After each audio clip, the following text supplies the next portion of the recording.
This is what's bullshit. They have not closed school. And look at it out there.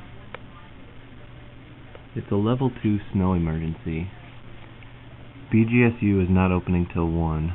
Owens is closed, but UT is still somehow open. Like, there's no way I'm driving my little car in the shit.